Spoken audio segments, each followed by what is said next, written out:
Chapter 4. Opening of the Testament, Inventory of the Legacy. From philosophy in general, understood as philosophical critique of the real, and from the Marxist critique of philosophy, we retain first of all the idea of a radical critique, without hesitation or compromise, of the existing in all domains.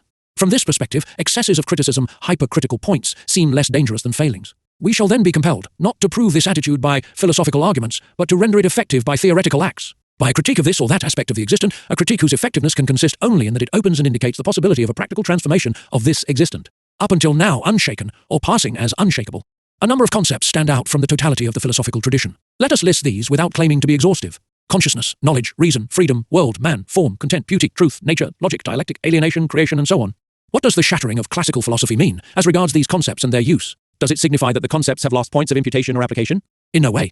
If they all refer to Homo sapiens, or man supposedly so, this Homo sapiens does not disappear. These concepts to which Marx added, while spelling out earlier virtualities, the particularly important ones of praxis, social practice, and appropriation by man of external nature and his own nature, have entered the language. They have even penetrated to a certain point into praxis itself. What the end of traditional philosophy prohibits is the attempt to systematize these concepts around a speculative principle, old or new. What this event prescribes is seeking the meaning, the content, the limits of concepts, that is to say, their conditions of validity. In other words, the end of the old philosophy prescribes a primordial task, the critical inventory of philosophical concepts and their confrontation with the praxis in which they already figure as conscious elements. Critical, up to a certain point. For example, the concept of freedom. The confrontation will thus follow a double movement, critique of philosophical concepts by praxis, critique of praxis by philosophical concepts. This presupposes a clarification that bears first of all on this fundamental concept, praxis, social practice, a concept revealed by Marx but not completely spelled out by him, and rather obscured by subsequent Marxism. This clarification must also bear on the instruments and means of theoretical labour, formal logic and dialectical reason, their relationships, their areas of validity and application. From research already made, it results that one concept deserves particular attention, the concept of alienation. What is its scope? What does it enable us to understand? What does it enable us to change? Is it the essential legacy of philosophy, the instrument par excellence of contemporary thought, the fundamental means of critical knowledge and the transformation of the existing world? Does it not also have its limits and a confined area of validity? Finally, a last point, philosophy, which does not bequeath us a conception of the world, that is to say, a system established to the point that it only needs perfecting in detail, does leave us a project of man.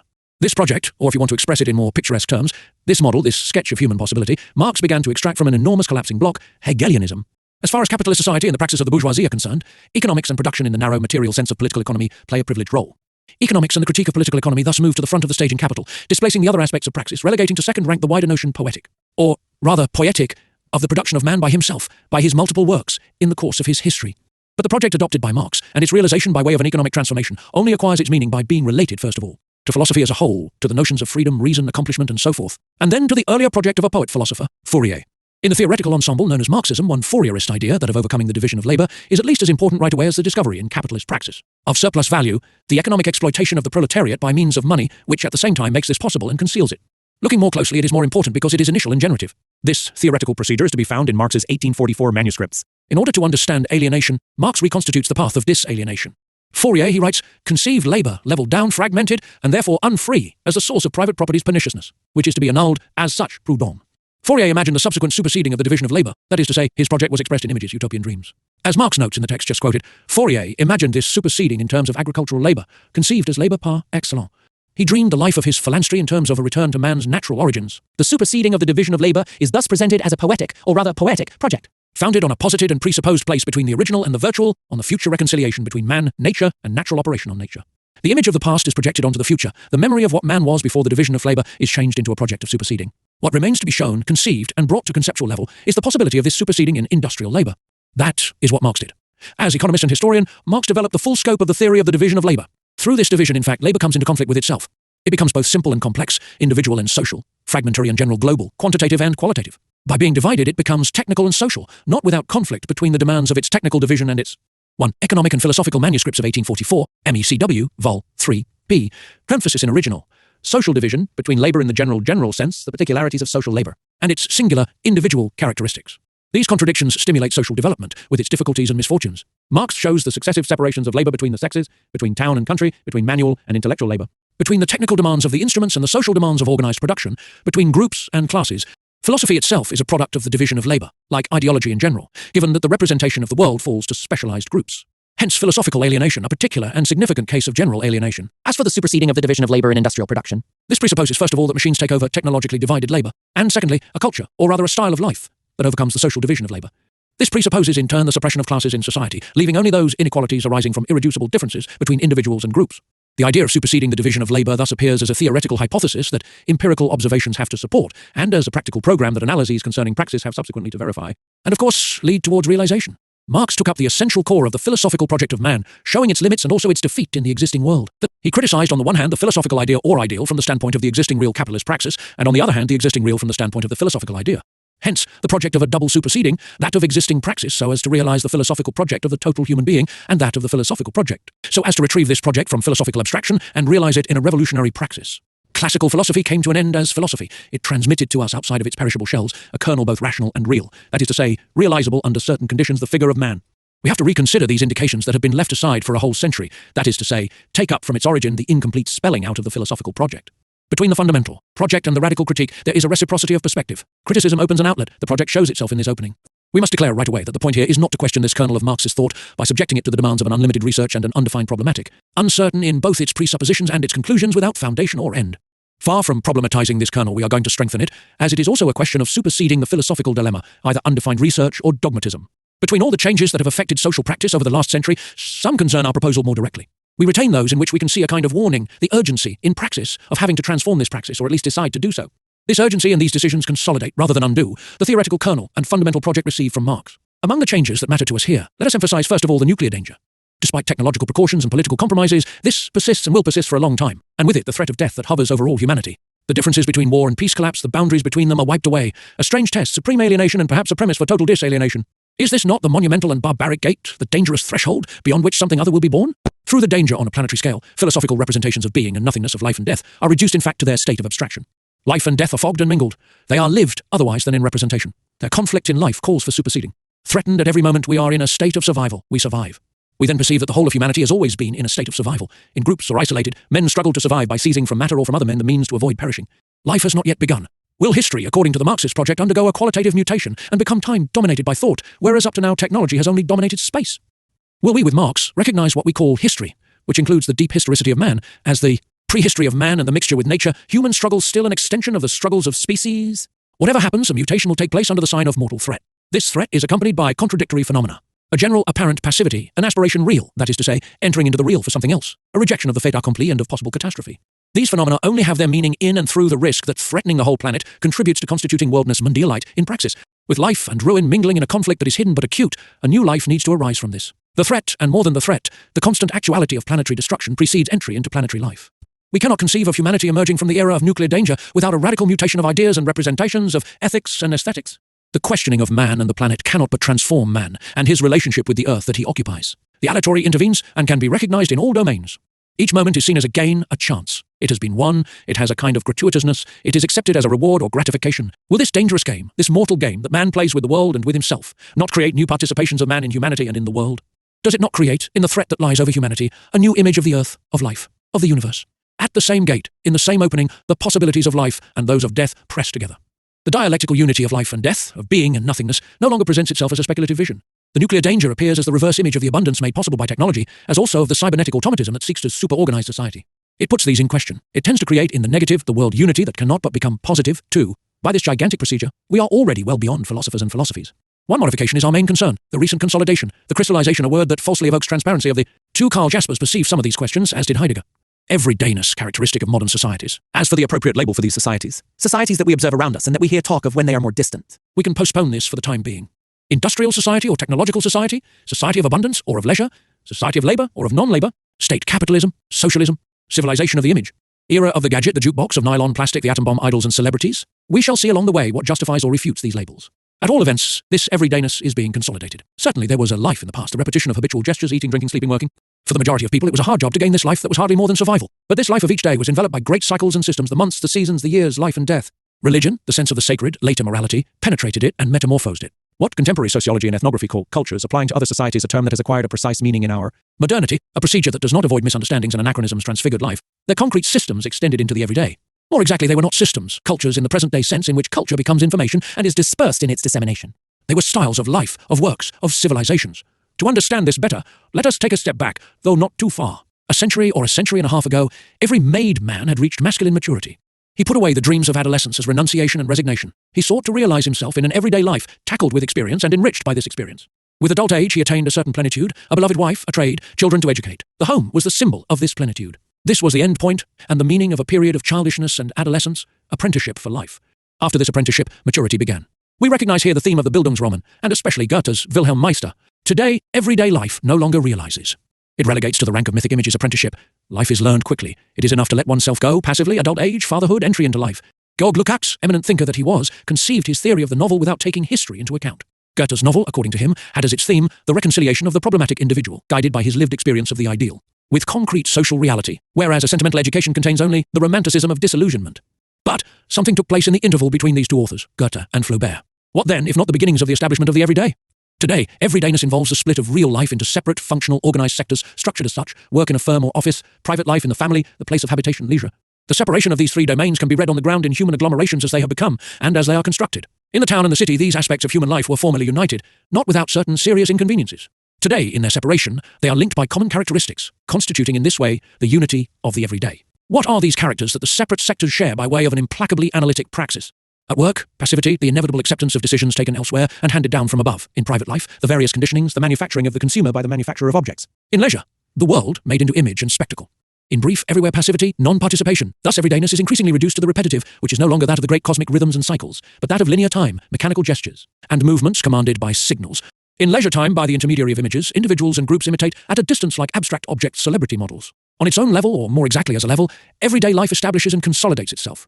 It is systematized. It is subjected or controlled in particular by the networks of circulation and communications, and by their technological demands.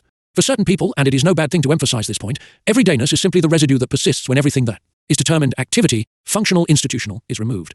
This residue would then have no particular interest. It simply has to be accepted as such. To this we reply first of all that the functional and the institutional are not situated only in the higher spheres of the everyday. They enter into it. Bureaucracy, for example, is linked on one side to the state and on the other to everydayness. It introduces state forms, l'étatique, whose structure and activity it imitates into the everyday. Besides, the separation of everydayness into sectors, this modern split in the human, is also functionalized and institutionalized. We encounter here the notion of residue, and raise a question that will recur several times again: is this residue not what is most precious? We shall need to repeat this question apropos history, poetry, dialectics, tragedy, and also the individual. Everydayness raises new questions, and first of all, this one: do we accept it in its modalities, both strange, alienated and trivial, inhuman and familiar, disjointed and monotonous? Do we submit to it as a destiny, or can and should we envisage a mastery of the everyday, as a dimension of freedom, a radical transformation of man become everyday and defined up to a certain point by everydayness? There is a theoretical decision to be made here, a project to bring to light, a word to pronounce. Should not the old watchwords, shining at the threshold of a thought that sought to be no longer speculative and purely abstract Marxist thesis to transform the world instead of interpreting it, Rimbaud's injunction to change life, take on a new meaning, more precise and broader in the face of the everyday established as such? When he emerged from the spheres of speculation and began to explore praxis, Marx brought dialectical analysis close to the everyday, but the proletariat of his time was not yet immersed in the everyday. The honour of labour, the ethics of the trade, still veiled the triviality and humiliation of the everyday, which since then have borne down with their full weight on the working class, even if the material situation of the proletariat has improved in the major industrial countries. For Marx, proletarian negativity challenged bourgeois society as totality, and yet had to promote the everyday life of the proletariat in its positivity. Today, this challenge can take, and has to take, new forms. In particular, because working class confrontation is hesitant. A new problem has arisen. Knowledge of the everyday, of human poverty and wealth, do not precede the theoretical project of its transformation. This project is not deduced from knowledge of the everyday as a consequence from its premises. Knowledge and the project of transformation go together. If one of them precedes the other, this belongs to the project and the challenge. We cannot forget that for hundreds of millions of humans, perhaps billions, the question is not to change everyday life, but to reach an everyday life. But we do not forget either that Marx's revolutionary project only made sense for the advanced countries and the most advanced sectors of these countries. Thought only comprehends the everyday if there is unease and refusal, practical desire and will to change it. In order to know and understand it, we have to restore into a whole this reality that is both fragmentary and monotonous. We have to want, obscurely or clearly, to reconstruct a totality. Knowledge in act expresses itself in images, those of a metamorphosed life. At the same time, this knowledge has to pass by way of a praxis of transformation. The act that inaugurates knowledge and praxis is poetic, simultaneous creator of concepts and images, knowledge and dream. Marx was unable to observe more than the first indications of an immense transformation. He noted the anti-natural, factitious, practically abstract character of the great modern cities, in which he saw at the same time how in the factories the natural context of proletarian action. The working class population was concentrating and becoming aware of itself. In the highly industrialized countries, the ancient conflictual relationship between town and country, which Marx defined as both a fundamental division of labor and as one of the first forms of the struggle of social groups and classes, is tending today to be resolved in an unexpected fashion. The town absorbs the countryside, though not without the resistance of those affected or without convulsions. In a short time from now, in the most developed regions and countries, the rural population will undoubtedly have disappeared, making way for town dwellers engaged in agricultural production with improved methods and industrial technologies. Agriculture is being aligned with industry and steadily ceasing to constitute a distinct sector of the economy, almost autonomous on account of its technical backwardness. Cities and agro-cities will replace villages, reduced to an antediluvian, folkloric or touristic existence. The urban phenomenon is identified first of all with the worldwide character of the results of technology. But this image is far too simple. By the process of growth, the city has itself shattered. It is perhaps in the process of disappearing. This is a hypothesis not exempt from risk, not verified up until now, but seductive and fruitful, precisely as an extreme strategic hypothesis. Demographic pressure, industrialization and the influx of people devoted to services, the so-called tertiary sector, which includes the free professions and the bureaucracy, as well as commerce, transform cities into enormous human conglomerations that no longer have any form. They are called cities out of habit. The urban phenomenon is dislocated by its development. The city, by its immoderate growth, projects fragments and debris far and wide. It is surrounded by suburbs, and beyond these suburbs by bungalows and housing estates. Whether the bungalows are modest or luxurious, whether the blocks of flats are large, small, or medium, they no longer have much in common with the city. Throughout this time, the heart of the city deteriorates, is bureaucratized, or simply decays. Will not the city be a social form almost as remote as the village? Human time and space change. Is the breakup of the city not symbolic of the end of ancient works and a new relationship to be created between man and his works? History, a history that we live without perceiving it, except in a trivial fashion, housing crisis, traffic congestion, nervous exhaustion, etc., relegates to the past the magnificent forms that we still believe we feel around us. The magnificent image of the city's site, which still serves as an illusion to populate the human desert, must not wipe out history and actuality. When society and the state coincided with the city-ville, this was the preeminent work of praxis, the most perfect thing. But the state was free, and not the individual. Urban democracy, still more in the Middle Ages than in antiquity, was the democracy of unfreedom. Free praxis and consciousness do not recognize themselves in this perfect thing. The breakup of such a form cannot be accomplished without nostalgia. Must it not be accomplished? The preeminent work, the most perfect thing, dies and makes way for an absence at the heart of which men become things pure and simple, objects of multiple manipulations, and where, despite all this, the means of an immense novelty are accumulating without assigned goal. Ever since its beginnings, competitive capitalism has sullied, eviscerated, and mutilated towns, the magnificent legacy from the time when society and the city stood in close relation. At a given moment of history, town, society, and civilization coincided in a unity. There was an urban system, concrete and practical. Later on, bourgeois society still projected itself on this terrain with cities, monuments, state or cultural buildings. Subsequently, state capitalism and, more generally, industrialization under state aegis brought the urban phenomenon to its end point, enormity, collapse. The city as system terminates in a kind of explosion that leaves only the debris of what was great and beautiful. It is as if this supreme abstraction had to be reached in order to invent the concrete style of life, as if it was necessary to pass through the end of known forms to commence the unknown, and one day definitively cut the umbilical cord that ties the individual to social constraints, both protective and oppressive for him. It is in this practical context that the everyday establishes itself, and it is here that everydayness can and must change. The end of the city, the dislocation of what was the finest work and dwelling place of man, gives us notice to create new works oeuvres. The hard crystallization of the everyday gives us notice to reject illusory transfigurations by art or image and effectively transform the everyday. These two imperatives are connected and mutually reinforcing. It is here, in the debris of city and life, that there has to be poetic creation, or rather it is not here. It is elsewhere, in other forms, which remain to be invented by using the immense resources that are wasted today in monstrous pseudo-creations, conurbations, clusters, estates of whatever size. What is currently called urbanism is nothing more than an ideology, that of technocratic groups, designed like any ideology to mask real problems, propose false solutions, dissimulate the real, though not without revealing it involuntarily. The idea of the end of the city seems far more productive and creative than that of its continuation, or its modernization, especially as it does not lend itself to prospective studies that are technologically and operationally useful. It pertains to metaphilosophical thought to imagine and propose forms, or rather a style, that can be practically constructed, and that realize the philosophical project, by metamorphosing everyday life. All means are suitable for the service of this new totality, at least in the most favourable hypothesis, that in which the project encounters forces capable of realizing it by changing the refusal to accomplish it into creativity. Superseding of philosophy, connection of its themes with modifications which some people will call sociological, but which in our view overspill and encompass what is called sociological research in praxis. This is a first sense of the word metaphilosophy. The project of a radical transformation of everydayness cannot be distinguished from the superseding of philosophy and its realization. Philosophical man and the philosophical project of man do not accept the everyday. Everyday man, non-philosophical man, is opposed to philosophical man and the philosophical project of man. It is from their contradiction, their confrontation, that the mutation of both will emerge. Chapter 5. He search for heirs. Before 1848, Romanticism, the Romantic movement, established a communication and a poetical dramatic communion between groups disdained by bourgeois society, women, youth, intellectuals. It inaugurated at the heart of bourgeois society an anti-bourgeois shadow society, mysterious and radiant, devoted to love and theatrical declamation. This lived utopia, this naive and subtle revolt, carried with it the hope for a near end to bourgeois philistinism. In France, Romanticism went further than in Germany, where it was content to dream about everyday life, as in Hoffmann's The Golden Pot, one or else escape into the depths of nature. In France, there was a Romanticism of the left, represented among other people by the first sociologists, Saint-Simon and Fourier. Marx borrowed certain elements of his thought from this subversive and critical left Romanticism. From 1850, and the defeat of the Revolution of 1848, poetic thought in France embarked on a different path. There now appeared, confusedly but in depth, the link between recording and rejecting everyday life, between the themes of the everyday and the city, between these themes and a metaphilosophical exploration of the modern world. This connection is explicit in Baudelaire. The poet's ironic notes on philosophy in general and Hegelianism more specifically, in Fusé's, Man comme is à nous, etc., do not go as far as the critiques of Marx or Kierkegaard, but they point in a similar direction. 2. What the poet turns his gaze towards is no longer natural beauty and eternal truth. 1N. E.T.A. Hoffmann, The Golden Pot and Other Tales, edited and translated by Richie Robertson, New York. Oxford, fleeting and momentary, and what he listens to is not the divine word. He seeks poetry in what is fleeting and momentary, in the transitory, the everyday. Fashion, the spectacle of the street, a Paris changing more quickly than a mortal heart, Parisian paintings. And yet the everyday, the source of poetic vibration, is intolerable. The city has these two aspects, poetry and horror, is where the fleurs du mal grow. 3. It is pure facticity and factitious purity, art and artifice. Baudelaire's most vibrant poems, the simplest ones, those in which he does not exploit the Satanism of an abandoned Christian and powerless anti-bourgeois terrorist, speak the city. Does the great myth of the city derive from what man discovers here, or from the fact that the city begins to overspill the human scale? The one does not prevent the other, but the second event tends to cover over the first. Baudelaire reveals in the city a second nature, which imitates the first, but in order and beauty. This second nature is made up of stones, water, mirrors, metals. It is beautiful, superhuman, inhuman. Where does the poet place himself? He dwells above the city, that giant presence, landscape of stone, monster of humanity and inhumanity. He is at the level of the church bells, listening to their solemn hymns carried by the wind. The city is both the place of the everyday and a refuge against the everyday. The poet, necessarily fallen into the everyday, rejects it. He goes elsewhere, into an elsewhere that is here. Let us leave this country where action is not sister to dream. Poetry becomes the country and the landscape of the poet. He does not seek to change life, but to transfigure it by means of this philosopher's stone, the word poetic speech. Rimbaud says more dearly, proclaims more forcefully, what the philosophers do not say, what they will never say, since they commit suicide as philosophers by the action of saying it. Beauty is lying and dying, truth is already dead. Life has to be changed. Love needs reinventing. The everyday is hell, and the season in hell lasts forever. The city traversed by the immense shaking of forces, the holy city built in the West, tried one last time to assert itself as law and rule for society, as measure of the world. It made a supreme attempt to define itself, and to define man and human around its unity and its diversity. This attempt, the Commune, failed, as the creation in Europe of a democracy tending towards socialism had failed in 1848. Rimbaud, after Baudelaire and like Marx, lived the defeat. Not only did he devote a great poem to the Commune, but 3 poems of his illuminations are dedicated to the city, present and possible.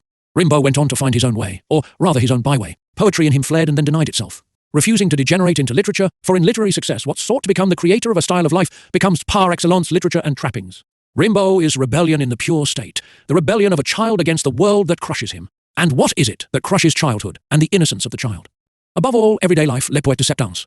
Rimbaud, unable to change life, sought the alchemy of the word, the magical transmutation of the everyday into poetic speech. He succeeded, but this success was a defeat. Nothing changed except literature. Then he fell silent. He went away having written, "One doesn't leave," which means no one ever leaves, since each person carries himself with him.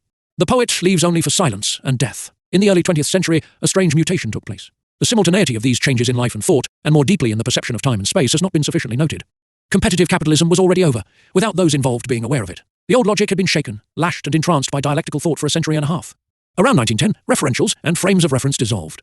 The evolutionistic and continuistic conception of time and space became blurred, along with the coordinates to which it referred and the mechanistic conception likewise. The present was blurred as a point that past and future could be related to in a strict determinism. In the notional field, which began to invade the domains of science one after the other, past, present and future coexist. And even the future, already present and proclaiming itself in the lines of force, tends to determine the actual instead of being. Determined by it.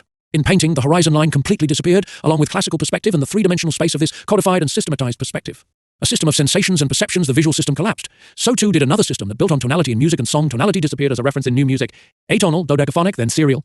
In mathematics, the systematized conception of Euclidean space retreated. This space was now only a single case in the indefinite multiplicity of conceivable infinite spaces. Number, as habitually known and systematized in classical arithmetic, was no more than a set or a body among an infinity of other sets.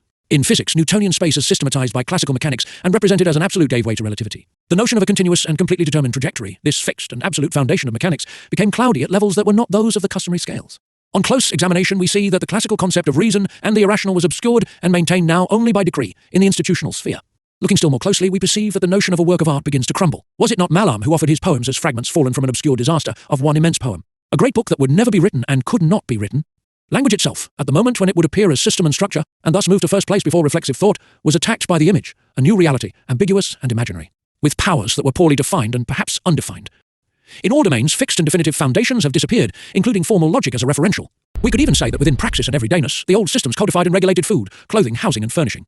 These systems were local, regional, national. Some who have studied their debris and survivals have called them forms of life. In the early 20th century, these shattered a small illustration. Women began to imitate masculine dress, and to dress as men. Sensation and perception were subject to new distortions, from the fact that their systematic organization at the current and everyday level disappeared. They were defined locally with increased precision, signs, signals, forms with clear outlines. To this finite and defined aspect, more discontinuous and more distinct than previously that was integrated into everydayness, was added the unlimited, the undefined, perhaps the infinity of a consciousness no longer confined by any determined horizon. Let us mention here, without insisting on it, this shattering of all partial systems from which the most factitious, such as fashion, rescue themselves, as also did the broadest. Those having an institutional or state guarantee, such as law and philosophy. This will be one of our great objections against structuralism, with its constant emphasis on systems. On the other hand, let us insist on the fact that Marxist dialecticians should subsequently have welcomed such a broad mutation and sought to account for it, whereas they challenged it in the name of philosophical materialism, revalorizing what was collapsing, realist painting, tonal music, non-relativist conception of space and time, and so forth.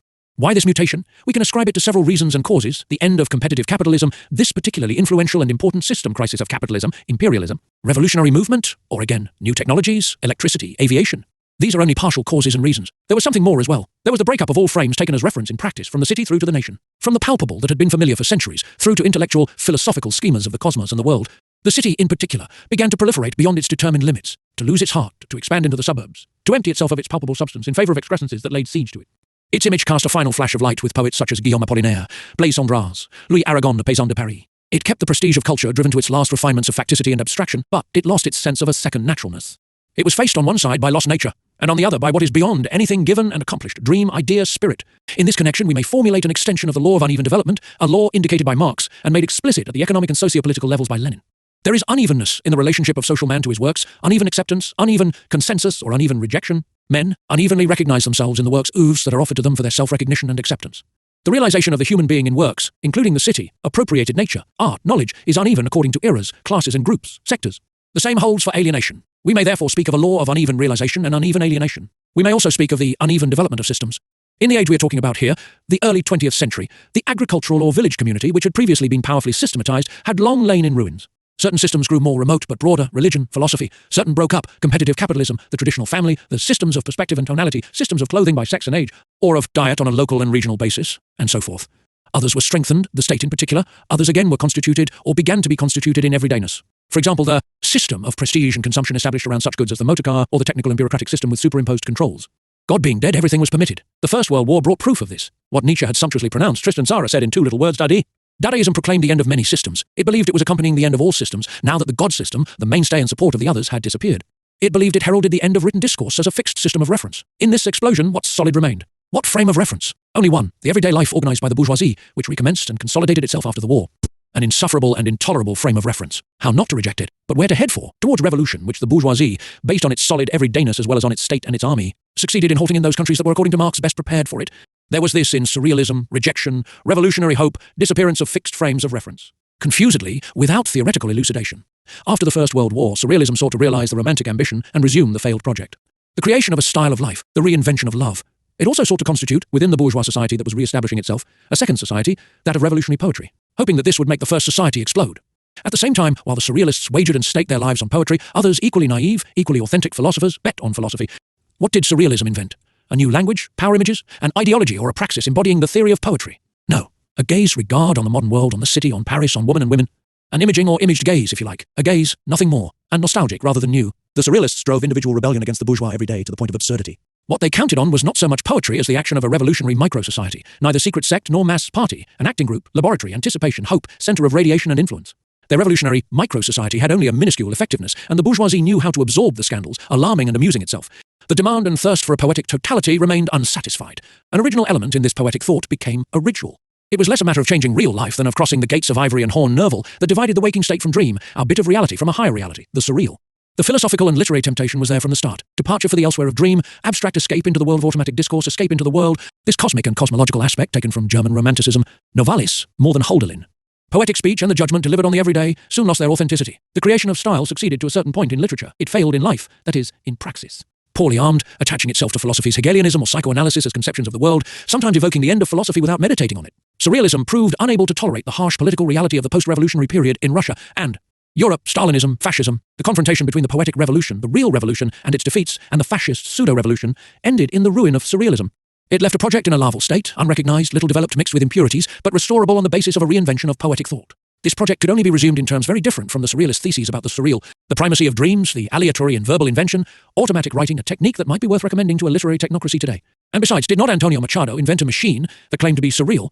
How can the poetic project that underlies a line of poetry be redeemed after a century or more? How can it be melded with a philosophical thought of birth, freed from the one-sidednesses of philosophy? In our view, the project of a transformation of the everyday that would restore its lost riches meets these demands. As a project to restore to poiesis its full sense, production and creation, it stands in the line of poetry, while bound up on the other hand with the superseding of philosophy. After Marx, Nietzsche perceived the exhaustion and deterioration of classical philosophy, its incapacity in the face of new problems. It would be unjust not to give him his place. This is not a matter of forcibly bringing Nietzschean thought into the concepts of Marxist thought, or attempting an eclecticism condemned in advance. But Nietzsche's work has reasons and resonances. One of these reasons, once again for him as for the poets mentioned above, was the temporary defeat of the revolution in Western Europe in 1848 and the necessity of a quest, an opening and an issue. After Marx, Nietzsche likewise condemned traditional philosophy, dogmatic or critical, to death in one of the most virulent poems of Zarathustra, Immaculate Perception. The faults and crimes of this philosophy, Nietzsche perceived, as did Marx, the analogy hidden by controversies between religion and metaphysics. Religious and metaphysical minds had in common, a little differently, but with the same unpleasant fury, a contempt for life. They were the hallucinated of the late world, those obsessed with the supersensuous.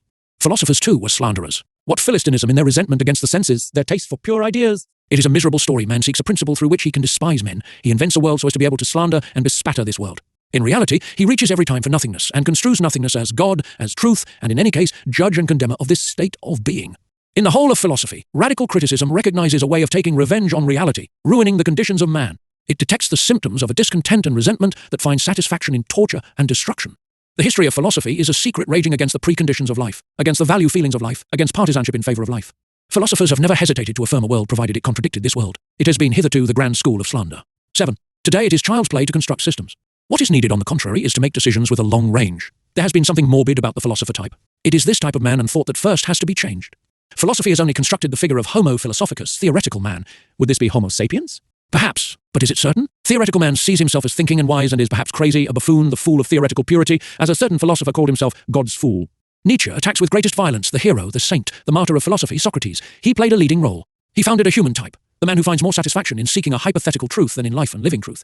Theoretical man is an optimist of theory. He gets pleasure from it, an artist in his way, and yet an anti-poet because anti-life, anti-physical. Insatiable for abstract knowledge, he is at the same time vulgar, cunning, someone who by the use of concepts and reason has arrived at a strong self-mastery that gives him ascendancy over more vigorous men, healthier than him, but who do not know where their sap and their strength hail from. The false health of Socratic man hides an underlying disease. His cunning conceals a great lack of naivety, innocence, spontaneity. His universal reason dissimulates the absence of freedom and free decision. He creates nothing except himself. He does not found a world. He makes a display of his wisdom among simple people who end up execrating him. Starting from this critique of philosophy and Homo philosophicus, Nietzsche's thought follows an original path. Nietzsche holds a great dialogue with Greek thought, germs of which can be found in Hegel and Marx. His discussion is not with Plato and Aristotle, nor with Democritus and Epicurus. It is with the pre-Socratics who meditated before the great split between poetry and philosophy, between creating and doing, between the decision that founds and the reflection that excavates or re-examines, between saying and discoursing. In first place among these pre-Socratic thinkers is Heraclitus, the poet-philosopher who is seen as obscure. For Nietzsche, truth is poetic in kind. It is offered and grasped in an action thought that creates it by saying it, that speaks truth by revealing it. Truth grasps the person who grasps it. This double grasping transforms him. He is one thing and becomes another. He becomes what he is. This action is accompanied by poetic speech. Only speech which runs through discourse can speak. Poetic expression is in no way exterior to thought itself. The principle of ontological repetition, eternize each minute. Live each moment in such a way as to wish it eternal. This principle, which seems passive, is active and creative. It is thus that Sigismund in Calderon's La vida es suefio cries, since life so short indistinctly weaves together truth and illusion, let us dream, my soul, let us dream once more. 8, and he sets off for battle. An active principle of this kind is, according to Nietzsche, the secret of poetry, the desire of the poet, absolute desire. It metamorphoses into poetry sensation and sensuous perception. The instant becomes moment, eternity. Word becomes action. The act of this thought simultaneously reveals depths and detects possibilities. Poetic speech brings the bright horizon into harmony with the obscurity from which births arise. Seizes from the accomplished its secret, that of the possible. This inaugural poetic act does not involve a procession of arguments and considerations and consequences. Founds a style of life. Nietzsche sought this style both in a heroic creation, the Superman, and in the repetition of the same eternal recurrence, finally, in their identity. The Overman sur Homme being he who offers the truth of eternal recurrence and consequently the identity of memory and image, knowledge and recognition, birth and resurrection. According to Nietzsche, this unity founds the present, acceptance of the present, the yes uttered before life, and inaugurating at last the genuine life, new birth, new innocence. If death bears within it life, and life bears death, if sorrow contains joy, and joy sorrow, if being and nothingness change places and meld each into the other, then the future is innocence, and being rediscovers great innocence in becoming. Shall we insist on Nietzsche's defeat? Yes. The idea of a new acceptance of life, rediscovering the innocence of spontaneity, is a deep poetic idea. If it is true, as Marx said, that man is separated from himself and from his own life, this image has a sense. But the most poetic speech is not enough to change praxis, even if it says more than reasonable discourse does, even if it is good for it to have been uttered, and if it indicates what is possible. In his turn, it collapses into literature. It becomes discourse in a world of discourse, and philosophical discourses imitate badly the speech of the master. This speech does not found a style, that highest work. It strays into poems and tales and anecdotes. Is not the image of eternal recurrence again a philosophical saying? From Nietzsche, let us keep the idea of a new alliance between poetry and philosophy, a unity that presupposes the radical critique of these two spiritual activities and their alienating separation. Through this project of a new unity, Nietzsche has more grandeur, a word that is somewhat ridiculous but useful, than the greatest modern poets and philosophers in the age of the withering away of philosophy phenomenologists, existentialists, historians of worldviews. To reply, once again, to those who proceed by dogmatic classification and class Nietzsche among irrationalist thinkers, idealists, and reactionaries, it is enough here to recall the eminently poetic text in which Marx proclaimed the unity of the original and the terminal, the ultimate reconciliation of nature and man, existence and essence, being and thought. But we have decided here not to abuse quotations. If each assertion were accompanied by texts and references, then each paragraph would demand a chapter, and each chapter a volume. Examination of Marx and Nietzsche as protagonists of metaphilosophy leads us to Heidegger. We shall find him along the way as we did Nietzsche. What there would be to say about him will not be completely said, any more than about Nietzsche or Marx. Nietzsche and Heidegger, both thorny cases, and not because of the Nazi interpretation of Nietzsche's thought a cheating one, or Heidegger's tendencies towards National Socialism. It would be easy to find the same tendencies in French work that is seen as important. Besides, the philosophical political interpretation is out of date. It is not more valid for Heidegger than for Kafka, Joyce, or Proust. The question is different. If we consider Heidegger, if we deem him considerable, we are faced with the danger of eclecticism. The Freudo-Marxist eclecticism obtained by mixing philosophical ingredients can serve as a warning. Nonetheless, the risk of a philosophical eclecticism along the lines that Freudo-Marxism was and still is does not prevent us from giving a place to psychoanalytical research or to Heidegger-style investigation. The only way to define convergences and divergences differently from on the philosophical level, it is by no longer locating ourselves on the level of philosophy that we shall avoid philosophical eclecticism.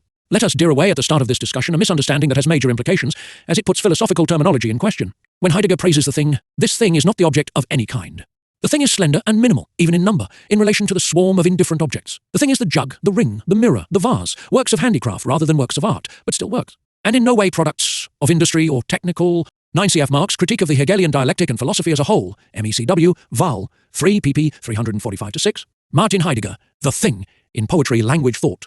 Translated by Albert Hofstadter, New York, Harper and Operation in the Modern Sense. The knowledge of science and technology destroyed things as things. Well before the explosion of the atom bomb, they reduced the thing to objective function and operation, those of an object.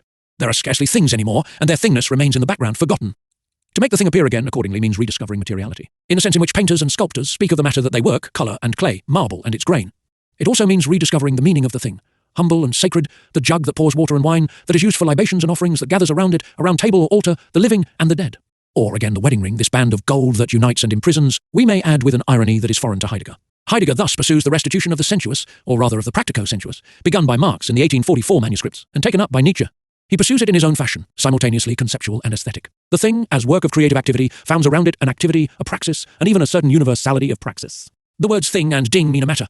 Everything that touches, concerns, gathers men, and everything that is in question.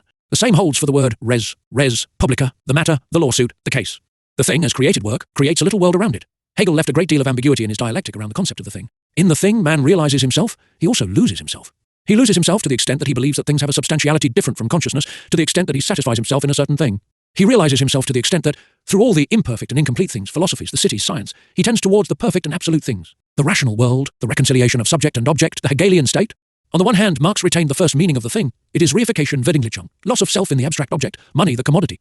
On the other hand, he retained the second meaning, the product, the work. The abstract thing alienates, the concrete product realizes man, at least at a particular historic moment. Heidegger did not cast light on the question of the thing. He added a new demand to questions already formulated. The more or less technological object, product of the scientific mode of representation, is emptied of poetry. The thing as handicraft over artisanale was rich in poetry. The object is consumed. The thing creates around it a human microcosm. What is the conclusion? Heidegger confirmed an essential point of view. The relationship of man with the thing is an aspect of the more general problem, that of the relationship between man and his multiple oeuvres. Undoubtedly, Heidegger's lack of the theory of alienation, of the double relationship with the object and the thing, presence and alienation, reality and reification, prevented him from answering its demand. Besides, the cult of the handcrafted thing, somewhat archaic, translates in Heidegger into a touching sentiment of the home, patriarchal and Germanic. We discover a similar sentiment with Gaston Bachelard, through his refined analyses of reveries on the elements, on space. For Heidegger, the home is the dwelling, stable and sacred, profound and open. The image of the home, of the dwelling, runs through and inspires a wide-ranging reflection on building and inhabiting, deeply connected with techne and poiesis. The home figures and symbolizes the individual being and his consciousness Dasein, or conversely, it is more than a symbol. It is bound up with serious questions. Being and authenticity have need of a dwelling. Language is to being what the home is to men. The image of the dwelling extends to reflection on thought, sojourn, site, situation. For ourselves here, it is the city rather than the home that offers a capital theme and a profound symbolism. Certainly, the city has always been made up of homes, as society is made up of individuals. But the space and time of the city have always been different from the time and space of the home, without abolishing the latter. There is a different grandeur, a different beauty, a different work in the city than in the home. The relationship between home and city is rather like that of individual consciousness and praxis, though they should not be confused. Already for Hegel, the Greek polis site was the most perfect thing, a grandeur and beauty destroyed by implacable becoming. What does the end of the city, carried away by time along with beauty, along with many past grandeurs, many ancient truths? What does this presage? What does it demand? What does it expect of us? Let us assert at this point the validity of the Heideggerian line of questioning. Those who immediately protest that there is a contradiction between this assertion and the project of a metaphilosophy are requested to wait a moment. In the 1844 manuscripts, Marx sought to redefine man and the human. In the wake of Feuerbach, he constituted an anthropology from the starting point of the sensuous, the senses, and what has a sense unnatural, that is to say, material sense. Man as a being of nature manages in the course of a long struggle to emerge from nature, to dominate it partially and to appropriate it, including the nature within him, his own nature. Man is first of all a being of need. Through want, through privation, through need, each is in perpetual relationship with objects and beings, including other humans for whom he is likewise object.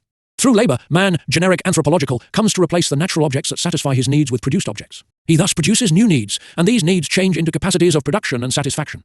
Man, taken generally, thus constitutes his human world, nature and society, though not without being destined to emerge from nature, to pass through the artificial. To the long series of definitions of man by philosophers, Marx added a new one, the triplicity of need, labour, enjoyment. Man is not only a political animal, inhabitant of the city and citizen, he is not only reasonable or rational, using language and concepts. This triplicity encompasses the other aspects, showing their foundation and their truth. Marx bracketed out a series of definitions of man and hypotheses on this paradoxical being, advanced by poets as much as by philosophers. Man laughs, man invented wine and likes to get drunk, man often seeks his joy in the pain of passions, man is familiar with death and knows he is going to die, and so forth. If he does not reject these determinations, Marx either relegates them to second rank or neglects them. He emphasized Homo faber without overly neglecting Homo sapiens. Despite having a powerful sense of humor, he did not place too much emphasis on Homo ridens, and though he showed the importance of leisure, he left aside Homo ludens. He put death and the consciousness of death in brackets. Can we reproach him for this? Lacuna. Marx stood in the perspective of rational optimism. His thought reflected on life rather than on death, as did Nietzsche's. He vehemently repudiated an ancient definition of philosophy as apprenticeship for death, the wisdom of acceptance.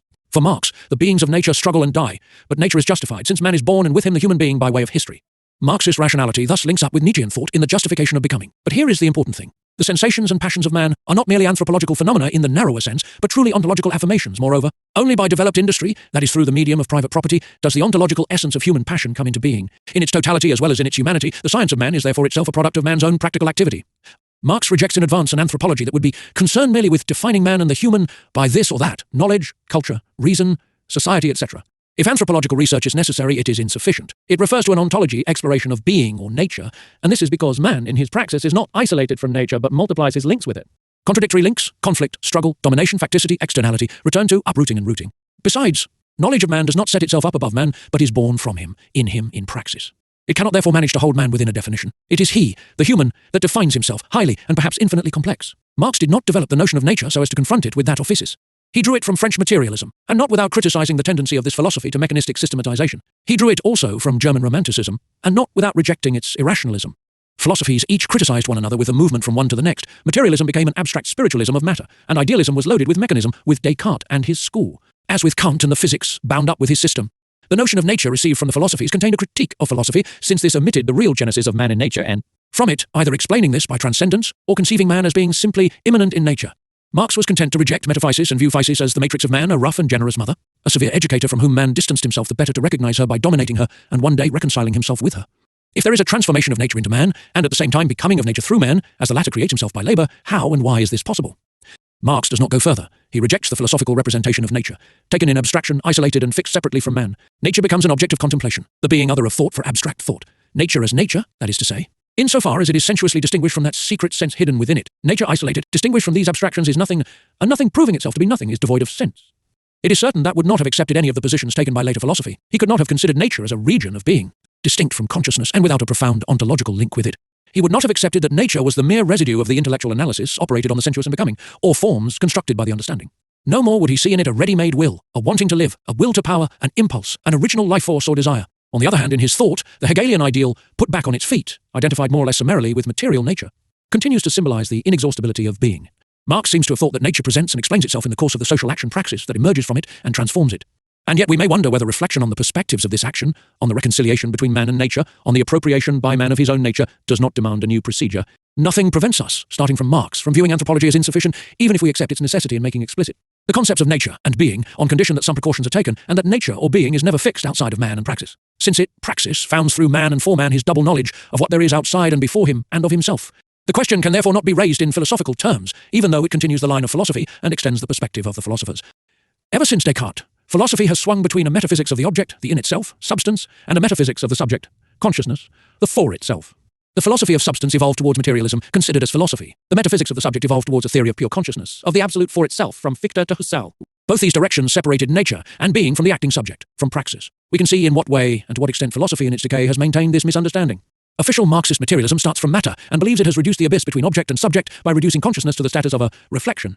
Sartre starts from consciousness as consciousness of the other, whether an object or another, and likewise believes he has bridged the abyss. Neither one nor the other has succeeded in doing this, but they are able to dialogue. They are on the same terrain. Can we say that being and nature, viewed as progenitors of the human being, exist absolutely outside of him, before him, and without him? Yes and no. Yes, as man is born from nature, the disfavored son promised a brilliant destiny. Nature is before he arrives, as is confirmed by the history of matter and biological life. These truisms are nowadays trivial, the daily bread of vulgar materialism. And yet, the answer is no, if it is true that being and nature have as their destiny the budding, the birth, the accomplishment of the human. Lenin, in the wake of Diderot, wrote in Materialism and Empirico-Criticism that consciousness, as a property of matter, has to be accepted in the very depths of matter. Is man the essence bound up with a primordial and original existence, nature, man beginning with what in him differs from? Natural being, in other words, thought? Right away we conceive his chance, his growth, his mastery over nature and over himself, appropriation. Is he only a stroke of luck? An accident? Perhaps a monster? Then what happens to his chance with destiny? If we are unable to count on being and nature, are we going to wager on anti-nature? On facticity, culture, and, in psychoanalytic terms, on the reality principle against the pleasure principle? Unless another path can be discovered, beyond essence and accident, pure necessity and pure chance, beyond these philosophical concepts. Starting from these notions, we can examine the work of Heidegger. He was right to question being and nature. He sought to answer on the basis of a re-examination of traditional philosophy, with the perspective of the superseding of metaphysics as well as of philosophical speculation. The investigation of being supersedes the philosophy of the subject and the philosophy of the object, the metaphysical representation of the for itself and the in itself. Heidegger, by questioning being and physis, thus tends to supersede philosophy. Did he completely redeem these categories and concepts from the philosophical tradition? That is a question. The question. In Sein und Zeit, Heidegger shows man and thought cast into the world, into dereliction. 16 man escapes this by concealing his condition of being for death, in the one, in the inauthentic, in banality. Only the clear night of fear transcends commonplace care. From this point, Heidegger envisaged a new revelation of being. Would this creative unveiling sweep away the triviality of Alltäglichkeit of everyday care? Undoubtedly. All the same, Heidegger did not envisage the metamorphosis of the everyday as a revolutionary work and project. He undoubtedly still dreamt of transcending it in risk and danger, in the absolute game. Heidegger examined very widely the fate of technology, that is to say, a very contemporary relationship between man and his works, oeuvres. He thus penetrated into praxis to raise questions for it. And yet, what he saw above all in industrial technology was 1. 16 Martin Heidegger, Being and Time, translated by Joan Stambor, revised by Dennis J. Schmidt, Albany, Aspect, the ravaging of the earth, the departure of the old gods and the death of God, the reign of mediocrity, technicians and masses. From that point, he could only describe these ravages, despite announcing in sibylline fashion the new unveiling of being, through technology and beyond it. He was rather too early to conceive technology a question of dates. He did not discern its most troubling aspect, the simulation of life and thought by technological means, by machines. Heidegger was not able to observe how much this simulation converges with the real, the living, thinking, acting thing represented as model. Is this not the most contemporary aspect of the relationship of man to his work, his being other, this imitation that turns against its creator and tends to integrate him into it? Does man not cause his own image to arise from nature like the God of Genesis, only for this image to stand up and confront him? Supreme accomplishment? Prodigiously deeper alienation? Or something else again? What is this technology? Servant, unleashed monster, a golem impossible to defeat? What will machinery be? To answer this, reflection must press forward the line of questioning, think through to the end what it is that technology seizes, and technology itself, by taking it in thought to its ultimate consequences. That is what Heidegger attempted, but without having on hand all the facts of the question. He alone saw the essential thing, technology. Beside him, contemporary philosophers grow pale, aging on the spot. Apropos, we can repeat what Marx said in 184.3, the value of Germany lies in philosophical reflection. It is in this way that it is contemporary and present. Heidegger saw that this essential thing, the question of technology, shifted every problemi, while other philosophers continued to thrash around in problems, those of knowledge, of idealism and materialism, of the in itself and the for itself. Heidegger, for his part, described and perceived what was new and disturbing in praxis. Did he penetrate into praxis? Heidegger's meditation contains both the best and the worst, the archaic and the visionary, the world of discourse and also poetic speech. Archaisms are his philosophical metaphors, they shepherds of being, language as the dwelling home of being. Forward-looking is the effort to conceive the essence of technology, to define the modern world. A world of discourse, the speculative struggles in the garden of Greek roots, the studies on logos and aletheia that are very fine for their part. Poetic words, the exegesis of a poem, Holderlin's admirable dicterisch Wohnet der Mensch, Poetically Man Dwells is a poetic work, a hymn to the glory of home. But dwelling occurs only when poetry comes to pass and is present. Poetry, first of all, admits man's dwelling into its very nature, its presencing being. Poetry is the original admission of dwelling. 17. We owe a certain recognition to the man who brought poetry back into the style of reflection, who recognized and declared poiesis superior to technology. Both this side of and beyond the narrowness that is content to act on men, to treat them in terms of pragmata, pragmatically. Poiesis, Heidegger reminded us with luminous scope, was not originally a verbal art, a discursive imitation of nature, still less pure form imposed on verbal matter.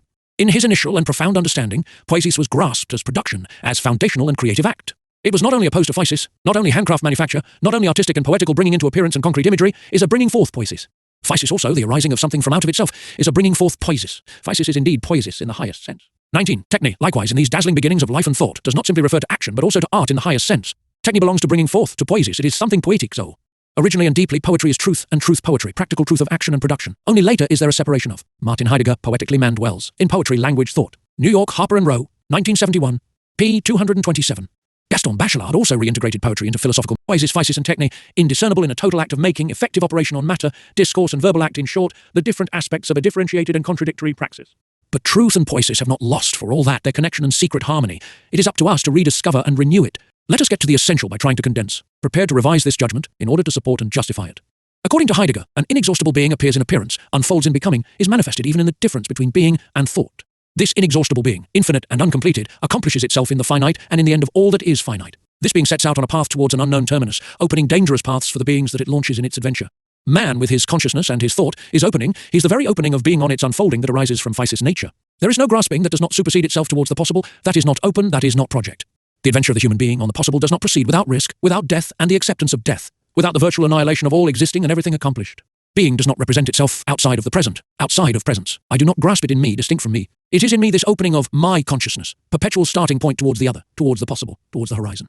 Is this nothingness, this void and this avidness, this basis and this uncertainty? It is this, but not only this, also that, the other, the world and the site or situation of this and that in the world. We can only have one of two things. One option, Heidegger's reflections are designed to define and determine this inexhaustible being. Knowledge or recognition of being changes the course of history, and of man. It justifies and authorizes sovereign decisions, and will continue to do so. Being receives a name. This theory then falls again into the framework of traditional philosophy. There is a Heidegger philosophy.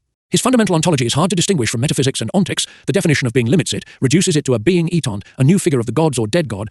The relationship of ecstatic consciousness to being requires a name, faith, grace, summons, certainty, inspiration, and so forth. The second option, Heidegger does not define being. In this case, where should we seek and find how this being offers itself while withdrawing, reveals itself while disguising itself, shines while obscuring itself?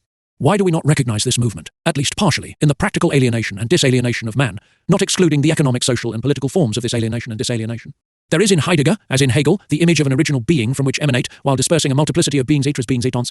21 Heidegger, more than Hegel, emphasizes the raison d'etre of each emanation, each dispersion. Is this why there is no theory of alienation in his work? The notion of praxis makes it possible to situate alienations and disalienations in the real combats of men and man. But why should language, and not praxis, be the dwelling of being, the place of revealing?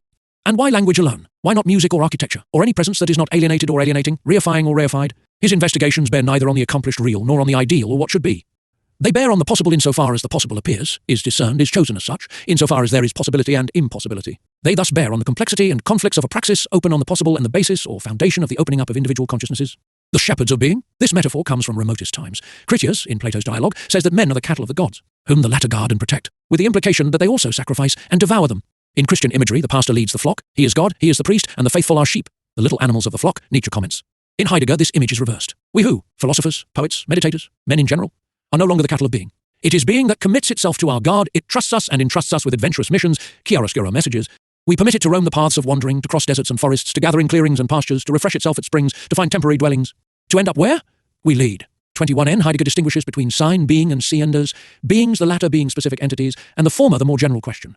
In French, these are frequently translated as être or être, and étons. Lefebvre is pluralizing the first term and comparing it to the second. It, where it leads us, in an adventure that is our own. Is this poetry? Yes. That is not an objection, but does this poetry not bypass the poiesis that calls us? Does it not return to philosophy, to a theology, a new mysticism, despite the proclamation that God is dead? This poetry conducts a dialogue with Greek thought in its nascent state. Now we can institute a wider dialogue between praxis and praxis. On the one hand, we have the praxis of the city site at its apogee, carrying discourse to perfection, culture based on the written sign, concrete intelligence, dealings, commerce between men. On the other hand, we have our own praxis, that of the end, disproportionate explosion of the herbs, that of operations of the understanding that have become automatic, that of signals and behaviors. A praxis that no longer finds its aim within its limits, but on the contrary, its unlimited opening towards an undefined horizon, beyond this gate of death and the possible, the danger of technology, atomic death. Heidegger revealed the point to which our world has changed since Hegel, encumbered, saturated with facts, knowledges, technologies, even though technology was still far from having reached its worldwide endpoint. Worldness, mondialite, does not appear on a clear and free horizon, but by way of enormous entities, the state, and immense mechanisms, dispositives. Opening is thus more important than determination. There is nothing stranger than the transformation of the word Dasein. For Hegel, it referred to determined present being, and for Heidegger, ecstatic present being, seized from itself in a productive way. Poiesis' opening project, Marx opened the way. Let us keep the opening in Marx's sense, in praxis. Heideggerian Dasein, presence to self, to the world, to the other, and of other to self, is posited and presupposed at the foundation of individual existence. As relation with the other, it is defined by alterity, by the indefinable and undefined opening to the other as thing, as other person as possible. Yet the static grasp, destined to supersede itself towards ever new horizons, is scarcely more than an individual consciousness. This Dasein does not even have a sex. The Freudian theory of the libido derived from the same sources as Heidegger's thought, in other words, Schelling and Schopenhauer. Also harking back to a certain tradition of Christian philosophy, St. Augustine, Jansen, Pascal is often richer and closer to the concrete than is that of Dasein, beyond the Freudian opposition between the reality principle and the pleasure principle, projecting the superseding of conflict and the liberation of the pleasure principle. Can we not conceive the renewal of desire? 22. The project of a redemption of desire purified from the tears of the libido, freed from the constraints of culture and civilization, is poetic in the highest degree. Very different from the cathartic of the nothing in Sein und Zeit, as a vision of the future revealing of being, in psychoanalysis this project becomes a certain practice, even if ambiguous and metaphysically interpreted. It is recognizable in a number of poets, Paul Eluard, René Char, who perhaps do not have the Grinlichkeit and Heimlichkeit of Hölderlin, but whose words speak poetically the purity of desire. A human desire freed from animal desire and social need, a desire recognized and recognizing itself, a desire desiring itself beyond the wished for and the necessary. Poets proclaim desire, as in the same way do certain phrases of the most illustrious musicians. Cast into the adventure of becoming, degraded into inauthenticity, prey to the commonplace, hemmed in by security. Heideggerian man is not the man of need, labour, enjoyment. In relation to labour as to sex, he remains in speculative abstraction. Dasein contains an essential description of the drama of consciousness. Heidegger expressly sought to avoid subjectivism. He did not start from a philosophy of consciousness. Dasein is not consciousness, but its foundation philosophically grasped. Like all philosophical consciousness, it emerges only with difficulty from the individual. Being with another, Miteinandersein, is founded on the individual. When Heidegger speaks magnificently of man, who opens his eye and his ear, who unlocks his heart and gives himself to thought. These moving images scarcely have more than an individual meaning. Only language transcends the private consciousness of the individual. When he introduces the people or the nation, Heidegger accomplishes another transcensus, and sometimes a dangerous one. For want of having grasped praxis, he can only remain within individual being or transcend it by hurling it into the abyss. This lacuna has other. On the possibility and difficulty of this dream cf.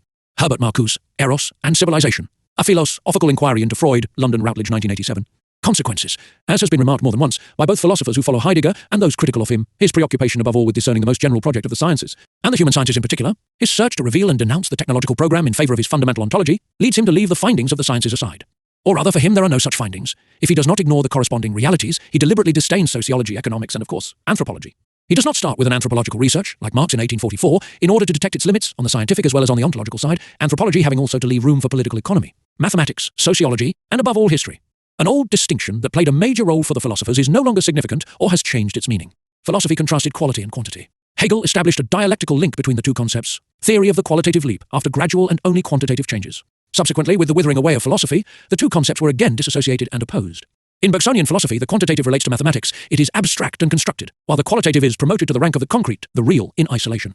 Today, however, mathematics has attained the qualitative, order, the aleatory, tactics and strategies in acts and decisions, etc. As for the qualitative, that is to say the immediate, is it not in itself abstract, and more abstract than quantity?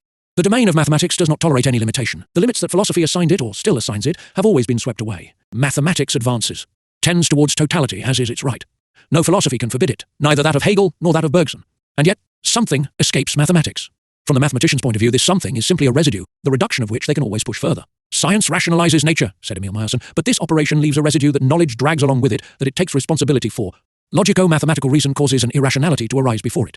If we place ourselves in this residue, we discover that it is infinitely precious, and infinite in the finite that mathematical understanding can grasp.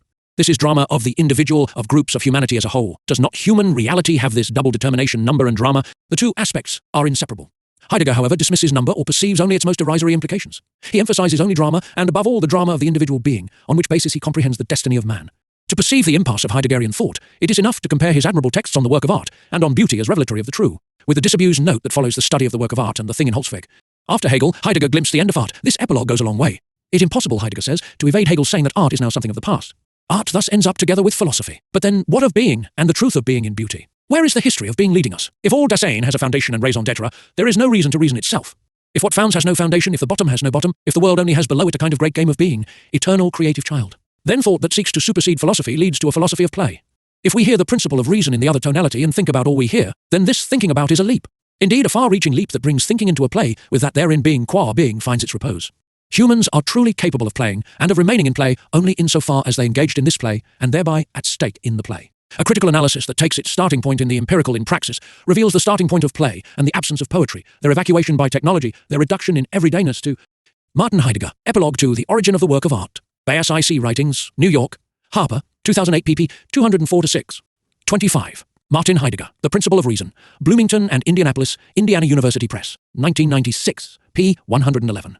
Childish games. The same critical description leads to viewing play as a moment among other moments, love, knowledge, and so forth. The theory of moments overcomes the opposition between the serious ethical and the frivolous aesthetic, as likewise that between the everyday and that which is noble, elevated, superior, cultural. It reveals the diversity of powers of the total human being, powers that come to man from his being, and from being, we can say, to avoid speculative interpretation, from nature in him, from his nature. Restoring and rehabilitating the ludic in its authenticity and intensity, it grants this no privileged status, no ontological profundity. No more to play than to knowing or to fear, to desire or to repose.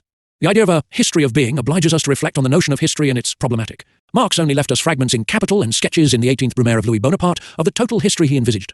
Can we suppose that it would have avoided the impasses of later historical thought by tending to a deeper objectivity? It did not allow itself to be trapped in the bothersome dilemma between judgment of fact and judgment of value, between observation and subjective appreciation.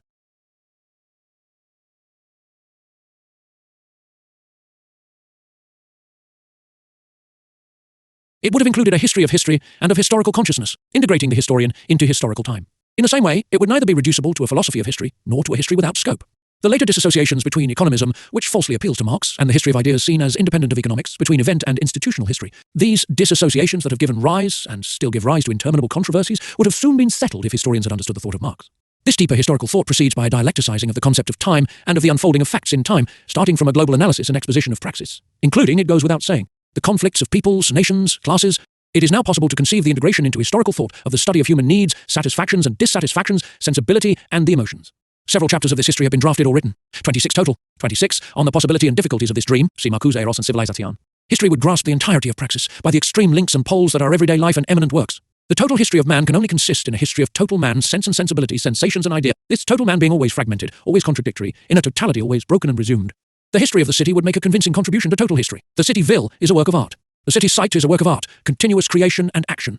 We can generalize what Heidegger magnificently says of the Greek temples. A certain traditional and traditionalist historical science has committed a great error by grouping together and exalting polis and urbs as one. And the same type seen as variations of the ancient city, the agora symbolizes the Greek city, of which it is heart and kernel, a space sacred but open, empty and welcoming, place of assembly and sovereignty of the citizens. The forum symbolizes the Roman urbs, and beyond the urbs the Roman conception of space and time, society and civilization. A space isolated by prohibitions, a place where civil power protects itself with the aid of religion, augurs against military leaders. An emplacement where state edifices accumulate and where institutional right is exercised. However far one goes back towards origins, the Achaeans in Greece, the Etruscans for Rome, a significant difference can still be found. With the growth of cities, this was deepened in some respects. In other respects, it was later attenuated. Polis and urbs, each in its own fashion, produced in the course of their history a form and a formalism, the logos with its political applications that arose from the Greek city, the law that arose from the Roman. Where was this difference born? How should it be understood? How should we follow its destiny? Chance, a fortunate coincidence, the political will of leaders endowed, or not, with genius. Geographical, ethnic, economic, political determination? The question will arise later. We have to admit at the birth of these two cities, a creation, a poiesis, which is also or already a praxis and subsequently develops. Martin Heidegger, The Origin of the Work of Art, Basic Writings, pp. 162 ff. With this constituted praxis, which consolidates and metamorphoses itself in this, what did the creators found? Undoubtedly something other than what they saw or believed. Certainly a style of life, of works of art. Perhaps a perception, or a representation of time and space, whereas they simply thought of founding a city. The dialectical movement begun in this way makes it possible to tighten more closely the famous relationship, obscured by scholastic discussions between masses, individuals and ideas. Creation conceived in this fashion does not substitute an irrationality for the search for a rational determinism and a causal connection. By giving it a different name, for example, birth of quality or qualitative leap, it is brought into familiar conceptual frameworks, but nonetheless we find ourselves in the presence of a new, specific, original element. Either we note the creation, or the search for causal explanation makes differences and specificities disappear. As soon as we consider them, historical births force a structuring of becoming. We have to conceive this discontinuously, moving away from an evolutionary and continuous pattern in history. Total history presupposes that new elements are introduced into the fabric of becoming instead of the polarization between events and institutions, founding or foundation project. These two notions have a philosophical origin in the same way as those of praxis, appropriation, totality, need, and so forth. Notions that total history cannot dispense with, which in our view, history cannot dispense with. Will we succeed in extracting them from philosophy so as to move them into history? Foundation, creation, and founding, as well as project, can be represented on the basis of a philosophy of consciousness, a Cartesianism, revised and corrected by Fichte and Husserl. All consciousness is act, intention, relationship with another, object or goal. All consciousness, individual or social, projects and is projected. With the project, with the possible and impossible, and their dramatic confrontation, consciousness disappears. All consciousness seeks to found and searches a foundation for itself. No doubt in vain, how would it find another foundation than itself in the abstract purity of its act? It is thus possible to attempt to attain total history on the basis of consciousness and a philosophy of consciousness. Jean-Paul Sartre, in the Critique of Dialectical Reason, seeks to conceive history and historicity in this conceptual framework. Yet it was not from consciousness that Marx started out. He started from physis, from being and conscious being. Still more, he rejected, in Hegel and Hegelianism, the superfluities constructed on self-consciousness. For him, the human being remains a being of nature, material, even in his struggle with nature. Marx would be prodigiously surprised to see himself appealed to by structuralists, culturalists, and those philosophers of consciousness who cut man off from his foundation in nature. By putting nature in brackets, reducing it to an abstraction, denying it, the philosophy of consciousness risks letting an essential part of content and historicity escape. How are need and desire to be conceived, and thus the transition from one to the other, even if this transition involves reflective will, intention, discursive understanding, society and culture, without constant reference to physis? Is it possible to grasp the village and the city, people and nation, even social class, without thinking of the earth, the land, the territory, la terre, au terroir, au territoire? Even the abstraction that separates from it refers to the native soil. How to conceive human works without reference to the matter that is worked, to the senses and sensibility in sensuous activity? How to reflect on thought, without meditating on the difference between being and thought, between being living and thinking reflecting? How to understand, on the basis of consciousness alone, that men make their history without knowing how? How to understand freedom without this double determination, mastery over nature, nature freeing itself from its limits in man? Claude Lévi-Strauss grasped perfectly well the interest of this question and nodal point. If the starting point of thought is the categories of analytic understanding, and it sticks to these, or if it starts from the intentions of consciousness and maintains itself there, then there is no more total history. There is not even history. As partial history, that of historians is defined only in relation to a total history, aimed at and viewed as possible. The analytic understanding grasps elements, decomposes ensembles into atoms of meaning, and reconstitutes them into systems. It privileges invariances to the detriment of becoming the synchronic as opposed to the diachronic. As for thought, that takes its starting point and support in consciousness. This grasps individual motivations, impulses, effervescences, or those of groups, but never a historical process. In the project, it attains the subjective aspect, and no more. The creative or foundational act essentially escapes it, insofar as it responds with an original and invented created relationship to a question raised by human groups in their relationship with nature. According to structuralism, the fundamental operation is that of the analytical intellect that proceeds from the parts to the sum, from elements to the whole, from atoms to their combinations, whether material atoms or atoms of meaning, For this method, the grasp of the general is devoid of meaning. It is impossible. The general and the total are not operatory. For Levi Strauss, history that seeks to be total becomes so vague and contents itself with such general representations that it amounts simply to a kind of backcloth on which the objects of knowledge stand out, systems and structures. A truly total history would cancel itself out. Its product would be naught. History is therefore never history, but history for 29. The structuralist negation of history has several arguments at the ready, of uneven importance and interest. Thus, Levi Strauss is struck by the resemblances, homologies, between the most ancient cities of Egypt and the East and modern towns. The same monotonous grid pattern, the same mass of crowds, the same specialization of working-class, residential and administrative quarters. To this we can respond that the analogy of forms and structures conceals profound differences, that we are not entitled to omit the tremendous history of town and city, and that on top of this, it is the end of the city that we see as the striking phenomenon, retrospectively and nostalgically illuminating the past. The fundamental argument comes from the functional and operational identity attributed to human understanding in all latitudes and all cultures, which are seen as its constructions more or less latent and hidden. Now this theory includes an ambiguity and an extrapolation. There is identity of the understanding insofar as the understanding is precisely the function of identity, that is to say, the logical function, constitutive of stabilities. But does this thereby include in it the whole of praxis, the whole of consciousness? Does it not postulate, by identifying the understanding with praxis, the elimination of becoming? Does it not omit the essential fact, which is that structures and systems are the mortal and the dead, the bones of the skeleton, the shell secreted by the living creature and abandoned by it on the beach? Levi Strauss has a fine time with Sartre, whom he takes as interlocutor and target. By aiming at Sartre, he has philosophy in general in view, which is not a problem for us, but also Marx and Marxism. There would be a lot to say, writes Levi Strauss, on the supposed totalizing activity of the ego, in which he sees only illusion maintained by the exigencies of social life. Here, Sartre is the target, but it is Marx when Levi Strauss goes on to say that philosophy and the philosopher are mistaken when they believe they have attained the being of change. There can be no doubt that Marx believed he had attained the being of change, the essence of becoming, and this, not as a philosopher, but by dialectical concepts, conceiving capitalism and explaining it from its birth to its historical endpoint, although in both our cases Marx is the point of departure of our thought. It seems to me that the Marxist orientation leads to a different view. 3-0. This is where they both are wrong. Neither Levi Strauss nor Sartre took his point of departure in the authentic thought of Marx, which they both neglected to reinstate. Both started from a philosophy, in one case a philosophy of representation and understanding, in the other a philosophy of the thinking. One took as foundation the categories of the analytical intellect, and the other took consciousness of self. They come together in the same negation of total history, or in the same impotence to grasp this otherwise than in its partial aspects. Levi-Strauss's provisional stabilities, Sartre's effervescences of consciousness. The former pursues this to its logical conclusion. He denies history. Sartre, obsessed by real history and desirous of a dialogue with official Marxism, seeks to conceive total history, but in vain. Structuralism seeks to spirit away history, and by stopping it adjure it to cease being bloody. A good intention, but not one that depends on thinkers.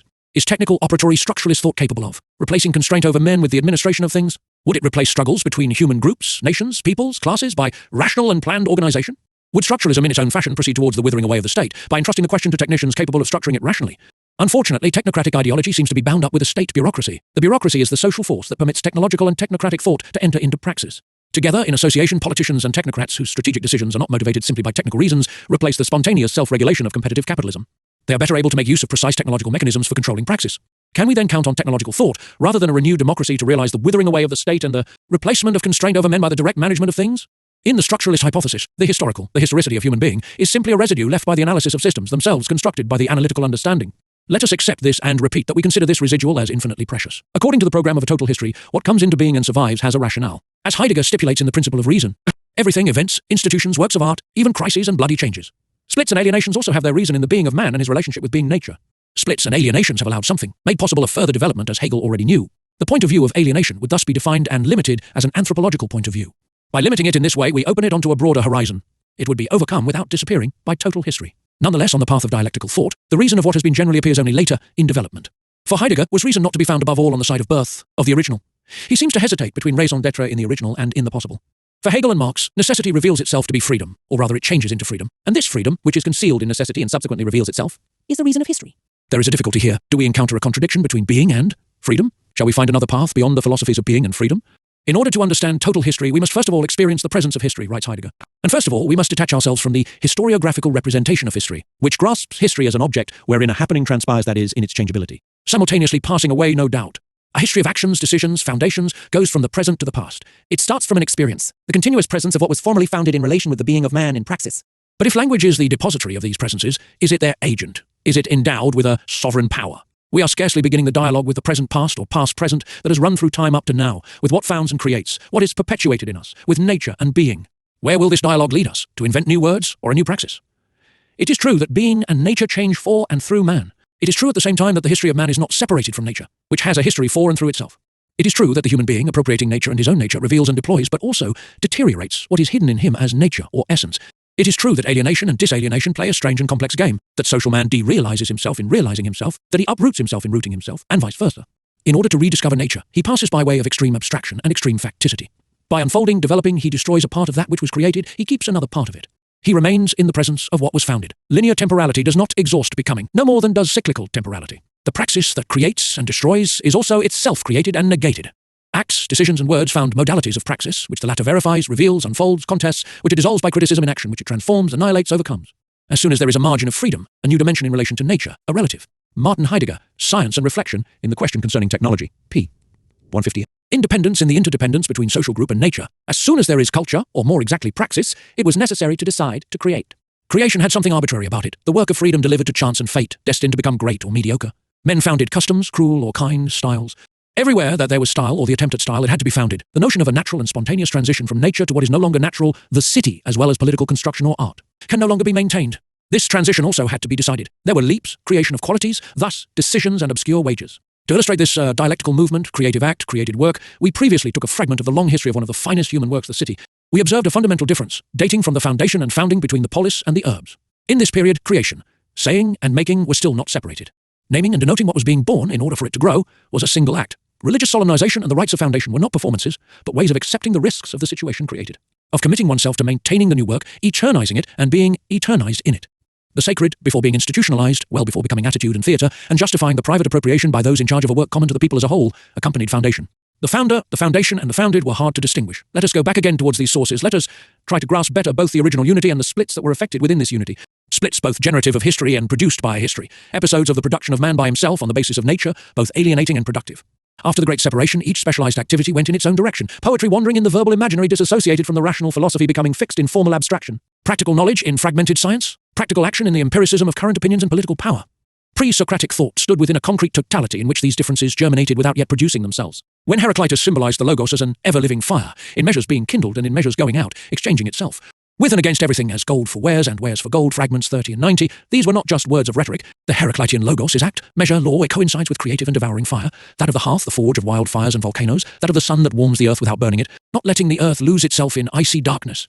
Fire governs itself according to the reason that it bears within it, which it is. It is one and all, and wisdom knows the thought by which all things are steered through all things. Fragment 41. Logos and fire negate and destroy, arousing and devouring according to rhythms that are those of nature, of the city, of thought. The same tension of a string kills with the bow, and rejoices with the lyre. Tensions and the harmonies that result from tensions, as in the bow and the lyre, are equally found in natural life as in the life of the city. Heraclitus does not dream about fire or lyre. He reflects, symbolizes, that is to say, discerns an ontological correspondence. He simultaneously perceives and conceives. As a poet, he does not operate on a distinct verbal matter. These specializations, artistic work on verbal matter, reverie on the elements, abstract use of symbol and concept, would come later.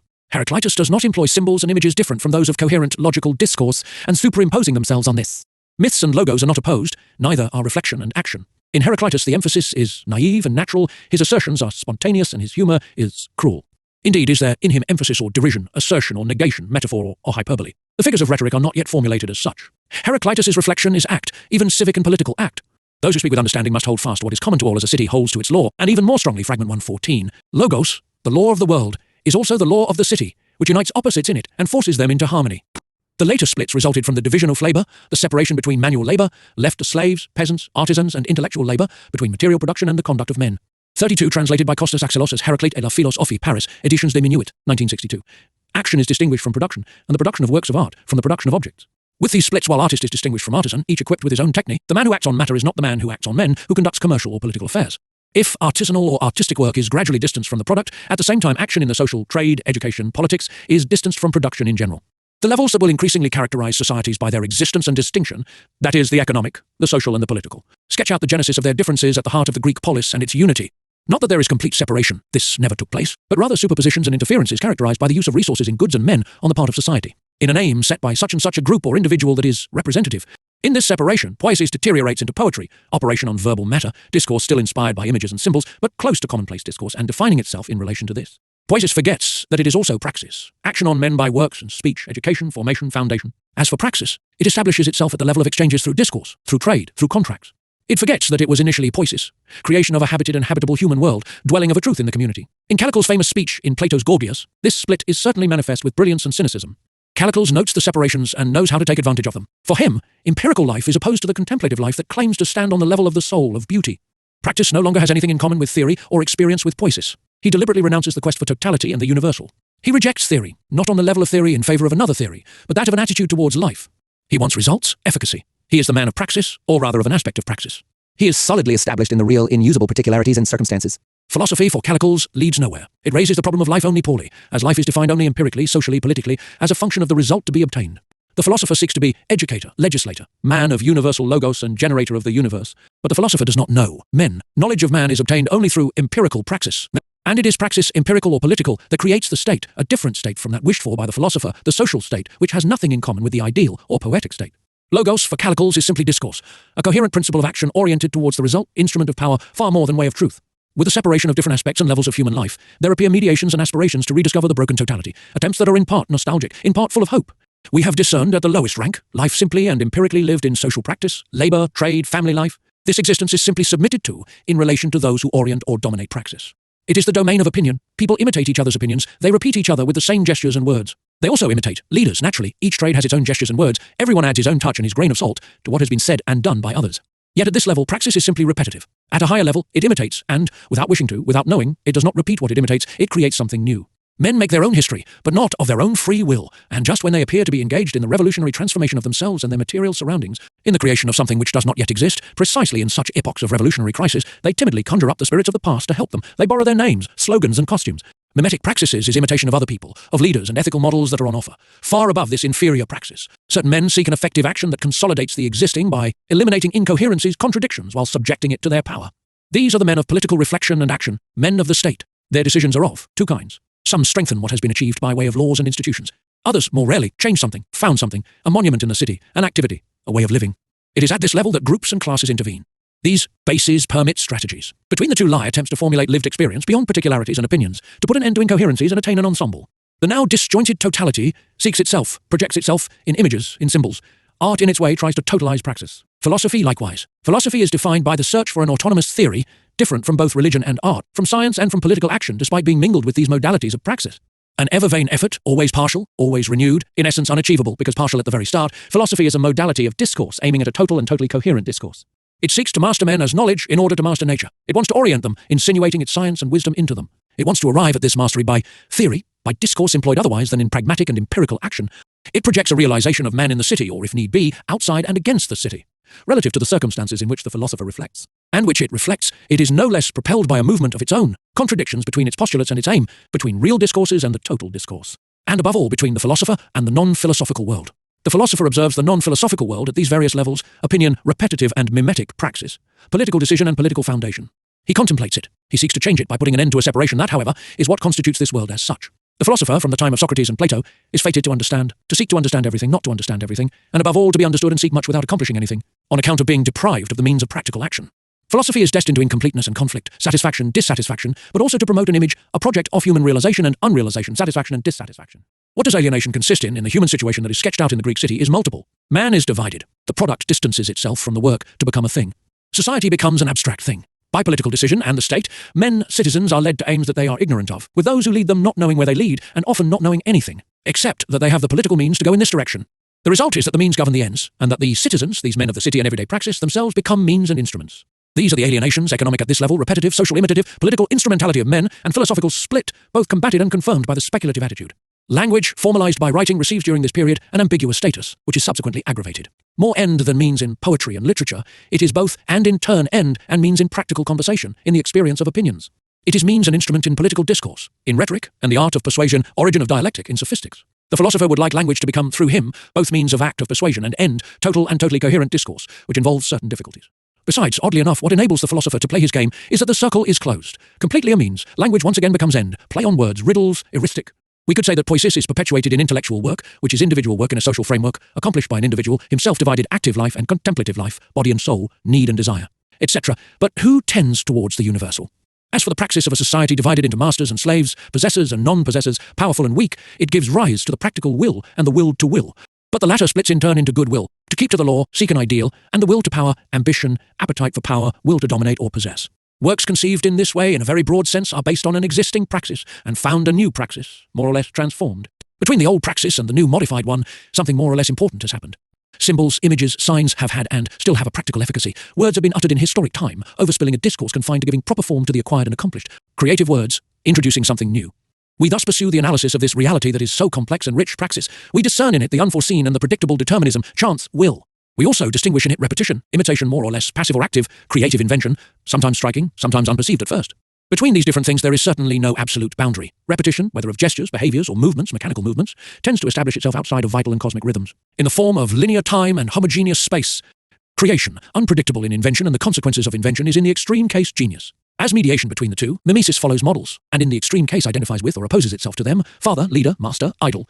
Taken in its full scope as totality, praxis includes creation as well as continuation, revolutionary praxis as well as repetitive praxis, along with their connections. Within praxis, there is a difference between what is being born and what is continuing, between what founds and what is founded, a difference that corresponds, up to a certain point, to the familiar difference between qualitative leap and quantitative unfolding, between growth and development. To resume the history of the city Ville, let us examine a medieval town site. First of all, a small market is established near a ford or a crossroads or a feudal fortress. It expands, and then one day there is a community, the beginnings of a town. Who named the city? Who gave it its laws? Who perceived its future? The person who founded it. Later, around its monuments and public buildings, people busy themselves, produce, exchange, talk, discuss. That is the praxis of the city. The monuments and buildings, churches, palaces, and even empty spaces that are developed, squares and markets, are vital centers of this practical activity. They gather people organically. They impose rhythms and the nature of activity, commercial, religious, political. Monuments and institutions bind the city together and make it a whole. They were founded, and the city maintains them. At the same time, they have a certain beauty. They are eminent works. Around them, time and space are organized in an original way and also an image of man and the relations between men. The act that pronounces and lays down a law, the decision that triggers a revolution or a war, the gesture and word that create a city or a nation have unlimited consequences in praxis. However, they would not have been able to survive as events without a preliminary praxis, proposing possibilities. The verified praxis, that is to say, renders real or unreal, true or false, absurd or effective, the acts and decisions, words and works. Yet this notion should not be fetishized and fixed in the philosophical form of an immutable criterion of the true, necessarily pragmatic. On the contrary, it has to be dialecticized by reinstating all the modalities of creation into its concept, in order to become fully historical. Among the conditions of merchant capital that appears precisely in these medieval cities and their environment, did there not have to be a reintegration of the formal logic invented by the Greeks? And legal formalism, the law of private property and contracts elaborated by the Romans? These forms came down the centuries. Did they not enable as forms the accumulation of a certain content, knowledges, technologies, wealth, which would lead around the 16th century in Western Europe to a vast and multiform cumulative process? Did not logic and formal law already contain, implicitly, the project of unlimited accumulation by an internal dialectical movement stronger than the form as such? Logic and law were empty forms. They constituted almost perfect systems, as susceptible to axiomatization as mathematics. They were bound up with identity pure and simple, the place of truth retained by the philosophers. But because they were empty, the logical form and the legal form could contain, pronounce, and stipulate an unlimited number of equivalences, the former in discourse and knowledge, the latter in contractual exchanges between merchants and proprietors, and this was in praxis. These forms, moreover, gave only the possibility of accumulation.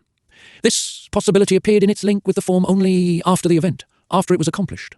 How and why did these two systems, these two forms, logic as form of accumulation of techniques and knowledges, and law as form of accumulation of wealth in private property, converge in the city in the course of the Middle Ages?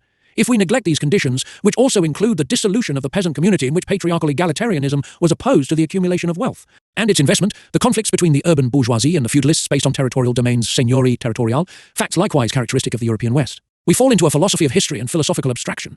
Whoever says philosophy says one-sidedness. Total history seeks the totality of these practical conditions of possibility, which are not at all speculative and abstract.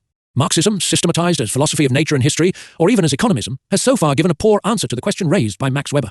Why capitalism in Western Europe and not elsewhere, in China or in the Islamic lands? Is it not because a certain type of man appeared there or a certain culture? Marxists have not even been able to develop the very precise indications of Marx and Engels. Logic and law droit, having survived the conditions in which they were formulated, are not simple superstructures that disappear along with their base. They differ from ideologies as institutions. Does this mean they are structures? Certainly, structures of the accumulation process would remain to explain precisely why and how these structures are structures, which refers us to a historicity deeper than the structures that it bears and contains, that it forms and dissolves. Who introduces them into praxis, transforming existing praxis? How? Who founded capitalism obscurely or in a striking way? In a total history, the oaths of the sworn communes of the 12th and 13th centuries, the struggles of the bourgeois against the territorial lords, seigneurs. The foundations and works of this bourgeoisie in its urban domains, seigneuries, its transformation into patriarchate and its decline, its replacement by a new bourgeoisie of manufacturing entrepreneurs, are equally important as techniques, facts about material production or events that are strictly political. There were moments of creation, men and acts that founded something, that oriented the subsequent course of history and praxis. So as to render more actual and concrete this notion of historicity, let us now take the most striking and recent example. Around after the defeat of the revolutionary attempt that took place that year, Lenin discovered the revolutionary possibilities of the peasantry. He glimpsed the conjunction of these possibilities with those of the proletariat, and projected a political strategy based on this conjunction. Let us leave aside the rather awkward fact that Lenin took over, with his own manner and style, certain ideas belonging to those whom he was opposed to, and who were opposed to him. Populists, Narodniki, the left socialist revolutionaries. He even had the cleverness or dishonesty to take over a part of their program, agrarian reform, which in itself was only a reform, and the meaning of which Lenin changed by rejecting the municipalizing of the soil, or its socialization, in favor of state ownership, etatization. We know that Lenin initially viewed the peasants as no more than a supporting force. Subsequently, history went much further, as the revolution was continued in the so-called underdeveloped countries. As sorcerer's apprentice, Lenin triggered forces that went differently and elsewhere than he had intended. With him, history bifurcated. Lenin switched the points, with a very small change of direction initially, but increasingly large over time. To use another metaphor, he did not add water to the river, he changed its course, as the result of a theoretical decision. The social forces existed on an economic base, they made certain actions possible. By giving these forces political form, by determining the strategy that the base permitted, Lenin created. A total history, which would make room for all these elements situating them in their relationships, would bring an end to the stagnation of historical thought. Its retreat in the face of anti-historical ideology, structuralist philosophy in particular. It would include a history of human needs, even, why not, desires and dreams.